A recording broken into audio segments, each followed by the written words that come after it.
mpaka akafanya hivyo. Even our children are not going to school due to lack of uniform, lack of books, lack of pens, lack of mask. So we are begging even the Red Cross, please remember us. Tukiongelea chakula katika hii camp, tunaona serikali ya His Excellency Uhuru Kenyatta sasa wanashughulikia mambo na BBI, wanashughulikia na mambo zingine huko nje, lakini hakuna chakula wenye wanaweza pea watu tangu tufukuzwe huko Mau.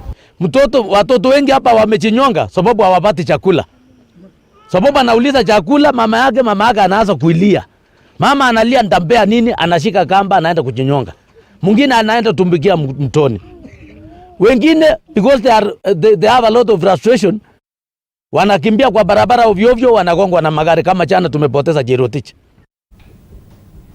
Well, may their souls rest in peace. Now, the nominated Member of Parliament, Cecily Mbarire, has dismissed President Kenyatta's Sagana State Lodge meetings, terming them as a huge waste of opportunity since it did not address the pertinent issues affecting the Mount Kenya region. Mbarire has also termed the unfortunate sentiments by President Kenyatta regarding the candidature of his deputy, William Ruto, saying that by banning the bridge between him and his deputy, the president has dimmed the hopes of millions of Kenyans who have looked upon them for peace, unity and prosperity of the nation. Obviously, we feel that it was an important lost opportunity. Having the president with you as leaders, these are important matters that should have been discussed, and they were never discussed. Number two, we talked about the need to not burn bridges while building others. Really, if you are keen on uniting the nation, then you don't build bridges with other people and burn those that have been in existence. We felt that the conversation he had begun with the Deputy President since 2013 was a conversation he needed to continue with, because it was the beginning of the unification of Kenya, or the beginning of real unity in Kenya. And I think it is a mistake to imagine that by burning your bridge with William Ruto, you're burning a bridge with an individual. You're certainly burning a bridge with a whole population of Kenyans that look up to William Ruto, believe in him, support him, and therefore I look to see how he's going to make peace with those that support William Ruto, and especially so from the Rift Valley region. On to Kapedo, where a section of West Pokot County leaders have mounted pressure on Interior Cabinet Secretary Fred Matiang'i and Rift Valley Regional Coordinator George Natembeya to resign, accusing them of not conducting the insecurity operation in Kapedo in a humane way, led by West Pokot County MP Lilian Tomitoma. The leaders say the ongoing clashes being witnessed in Kapedo at the border of Turkana and Pokot counties are not only as a result of cattle rustling but also border conflicts that remains unresolved for years. Go home, enda kana mama yako. You people are very busy talking about BBI kule juu. Lakini ikifika mambo ya maisha ya Pokot na Waturkana, you keep quiet. Na muna pretend ya kwamba network ya ndege ni mbaya, hamwezi fika Kapedo. Kama mama ya Pokot Nation, nataka nimuombe Matiang'i, tafadhali funga virago, tunataka tukuone kwa ndege ukishuka Kapedo. Shuka Kapedo, angalia shida ya Kapedo, sio cattle rustling, ni border. Na nataka niombe rais, president wetu wa nchi ya Kenya, Uhuru Kenyatta, ya kwamba jitokeze, ongea kuhusu mambo ya Kapedo. Hatujasikia tu wewe ukiongea. Kwa nini unanyamaza na Wapokoto wanapiga risasi kwa kichwa? Waturkana wanapigwa risasi na maaskari wa serikali. That will not be the solution. Solution, Bwana President, kabla huja retire 2022, solution will be go and define the border of Pokot in Tiaty and Turkana in Kapedo. Yale maneno ilimaliza sisi na Karamoja ni kuongea. Yale maneno ilimaliza maneno yetu na Waturkana pande ya North ni kuongea. So sinataka watu wa Baringo na county na regional commissioner asikie ya kwamba sisi viongozi tumesema tuongee jameni. Now, the former Nairobi Governor Mike Sonko was set to present himself at the Directorate of Criminal Investigations DCI this morning for grilling. Sonko was summoned at the DCI offices after he linked Interior PS Karanja Kifisho with the 2017 post-election chaos. Musa Salah has been camping at the DCI headquarters and now joins us live. Well, a very good afternoon to you, Muthoni Maina. We are currently outside the DCI headquarters where former Nairobi Governor Mike Mbuvi Sonko was expected to present himself to these offices to record a statement regarding his allegations against Interior Principal Secretary Karanja Kibicho. Remember, Sonko alleged that he, together with Kibicho, among other state agents, stage managed some of the chaos that followed the 2017 general elections. Sonko alleged that they printed ODM t-shirts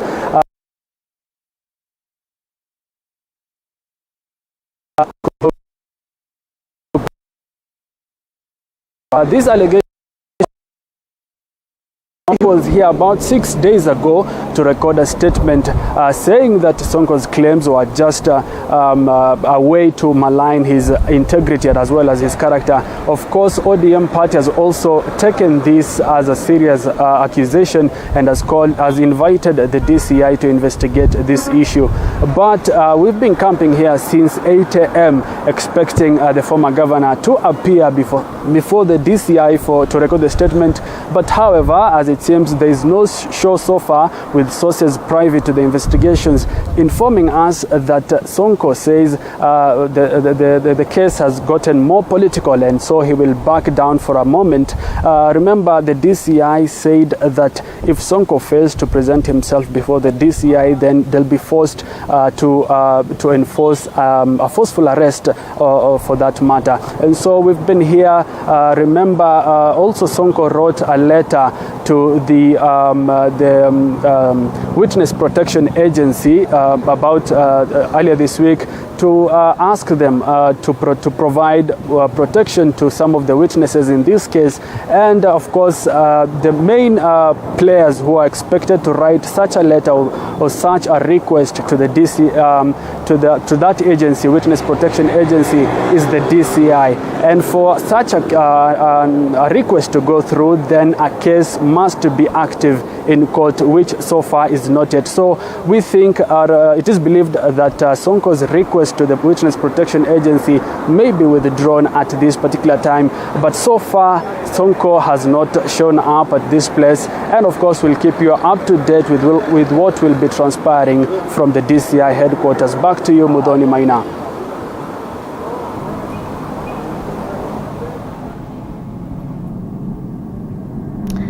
Thank you so much, Musa Salah, for that.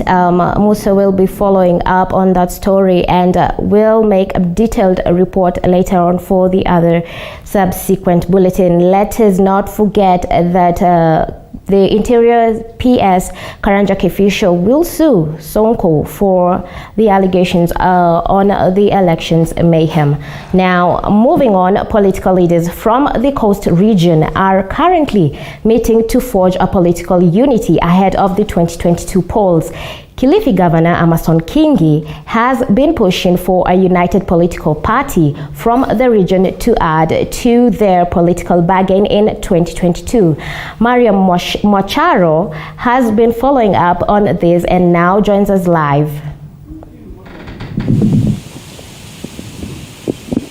Well, thank you very much, Muthoni Maina from Nairobi. Definitely, I'm here in Mombasa County at the Dhao in Nyali constituency, where Kilifi County Governor Amason Kingi has called a closed-door meeting with coast region leaders.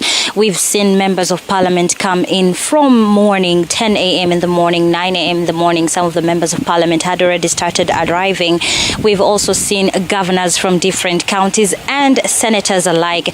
And they're just meeting to discuss and see if they may have a party that will be a vehicle for the 2022 general election. And we know that there have been political heat here in Mombasa. From the morning, we did speak to some of the members of parliament. MP Lamu County, Oborwaida, did tell us that they do not want to be sold, and that is in bracket. Rather, she said they would like to have a proper meeting where these leaders discuss the way forward and see that Coast region in general benefits. She did say that most of the time when these meetings are held and political powers do win, or rather finances come down to the Coast region, she says that most of the counties that benefit is Mombasa, Mombasa, Kilifi and Kwale County, and Lamu County is left aside. And this time around, she's here to listen to and see what Lamu County is going to benefit from this. Now, we know that some of the governors will not be viable for the governor seat next year in the 2022 general election. 3 governors here in the Coast region being Salim Mvurya of Kwale County,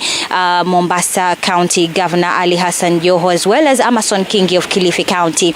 But today they're just here to discuss, will they have a party that will front a vehicle for the 2022 general elections? And most of the members that are here are from ODM. We know that there are many political parties here at the Coast region. We do have Kadu Asili, we have Shirikisho, we also have one summit party, but Umoja Summit to be precise. But some of these parties are said to be collapsed once the general election is here, and they might have one political party that will front a vehicle for Coast region.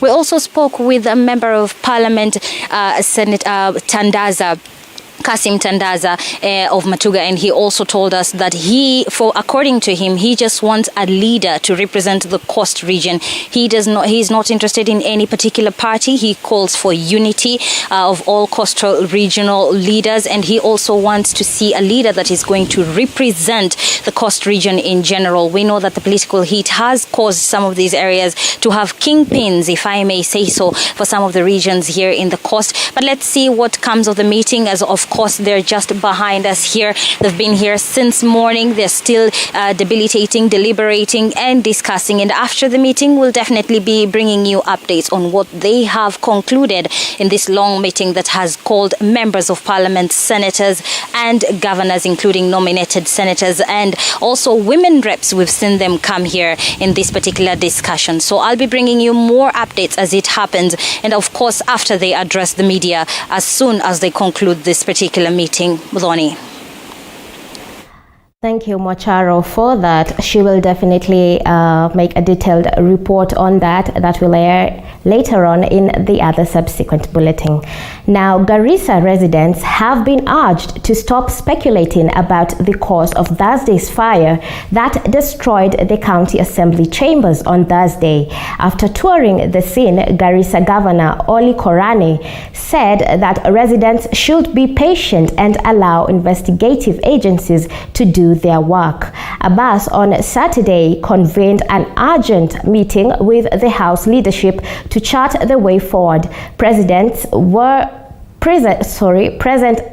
Assembly Clerk Mohamed Santur, Majority Leader Mohamed Gabo, and Minority Leader Mohamed Ali.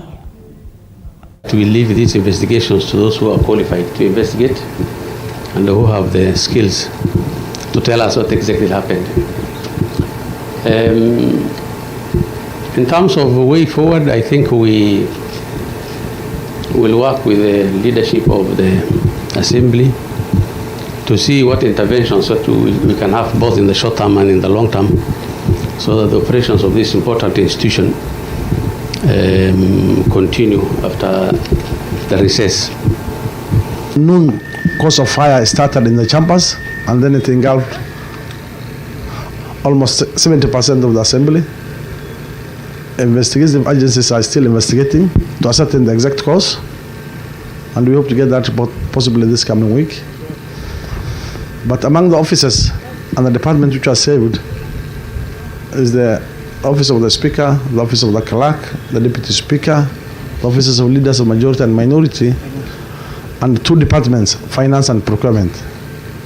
Other than that, everything else got burned along the way. So here we are with the governor. He has seen for himself.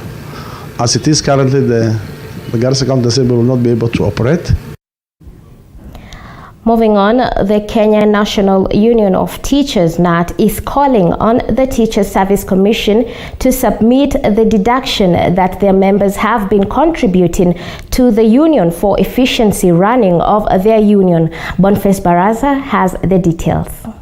Speaking to TV47 when he presided over the union election in Kitale Showground, Ndiku, who serves as the Assistant National Treasurer of the union, fired out the teachers' employer move TSC of failing to submit their deduction due to the union. As Kenya National Union of Teachers, we want to pass a message to the enemies of the teacher. This union is there to stay, but we are still appealing to them that it is your duty, it is your responsibility to deduct union dues and send to the union, because the union is the one that created the TSC. That is why we have no issue with the TSC. TSC, we have no issue with you because you are our kid, you are our child. This is your mother, this is your father. Ndiku termed the move as a plan to weaken the union. However, he thanked the members to have remained steadfast despite the intimidation from TSC. At the same time, the unionists call on TSC not to transfer teachers who have been elected to serve outside their area of jurisdiction. For elected members, those that serve not from the classroom, let the law be applied. Let these people not be transferred outside their elective zones or areas, because doing that amounts to segregation, doing that amounts even to discrimination, doing that amounts into intimidation. In the wake of COVID-19 pandemic, teachers have been forced to teach under trees in some schools as a way of achieving social distancing, a matter he says there is need to improve school infrastructure, bearing in mind it's bound to rain. We are lacking infrastructure.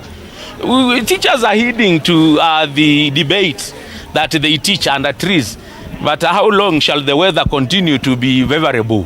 It is bound to rain. In which trees should we to the teachers sit and the students sit when it is heavily raining? The election saw more than 500 teachers participating in electing their union representatives. Boniface Barasa, TV47, Trans Nzoia County. Now it is time to take a short break. We will be back with more developing stories here on Newsfeed at TV47. Please do keep your feedback. Please do send us your feedback at TV47 Kenya across all social media platforms.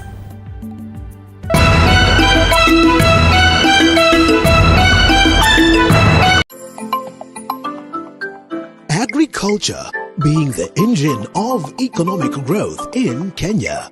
Richer Fields aims to educate, entertain, and take you round the world of Rich Fields when it comes to matters agriculture and agribusiness. It's 800 shillings per kg. Where? Almost 100% profit. We take you to the world of organic living. Some people say organic is boring. It's actually not boring. Strawberry farming and so much more. Richer Fields coming soon on TV47.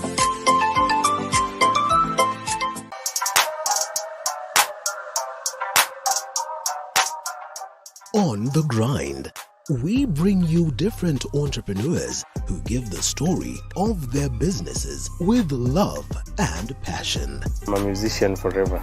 This is something that is inborn. It excites me each day. It's a field that has always excited me. Because when you show love to your business, it will show love to you. The most rewarding bit of being a photographer is seeing a bride able to see her images of her wedding and evoke emotion in her and just relive the moment once again. Get to hear these stories and so much more every Monday at 7:30 p.m.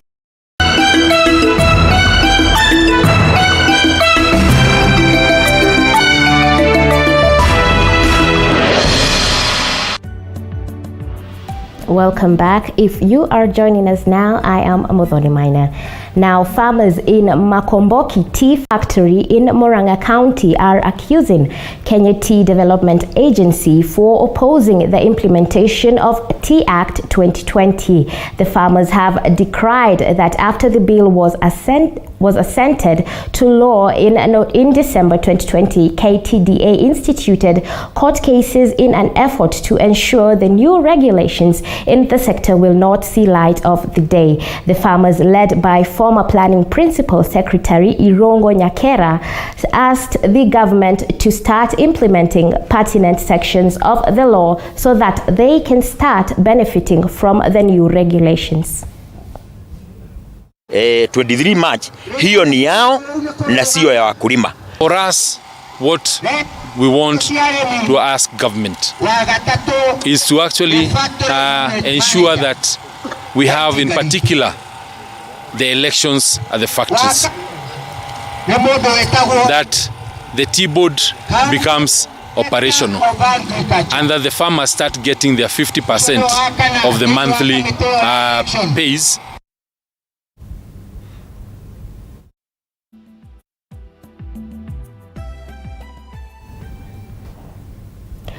Off to Machakos, where United Democratic Alliance's political rally was shortly disrupted after a group of youth engaged Deputy President William Ruto's supporters in running battles at Mlolongo in Machakos County. The youth hurled stones at the UDA leaders, who were then addressing the public to drum support for their Machakos senatorial by-election candidate Ngengele.